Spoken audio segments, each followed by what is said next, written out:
Joined by the host of RT's Kaiser Report, Max Kaiser. Max, good evening. Thanks for coming on. We were hearing there that China looks set then to challenge the petrodollar. Why does Beijing feel the need to do this? Well, first of all, they're very brave to do this because countries that have tried to exit the oil-dollar matrix have met terrible ends. Of course, Saddam Hussein wanted to trade oil in euros. He was killed. You had Muammar Gaddafi wanted to trade his energy in something other than U.S. dollars. He was killed.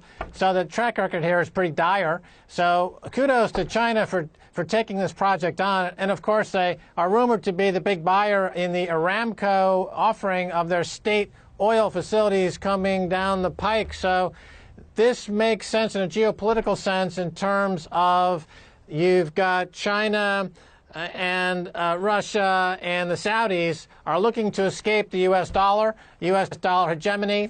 They're looking to de-dollarize. That's a concept we see all over the world right now as countries want to escape from the U.S. military-industrial complex.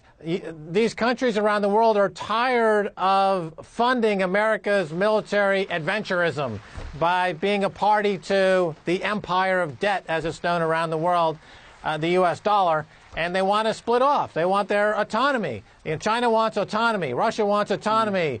Iran wants autonomy. They don't want to be ruled over by the U.S. dollar anymore. So this gives them away this contract, futures contract based in yuan for oil, convertible into gold. It means that these countries can finally, and it's been in place since the end of World War II, escape the Bretton Woods U.S. dollar hegemony, empire of date, supremacy, world reserve currency, that is the U.S. dollar, and we're in a new beginning, I think.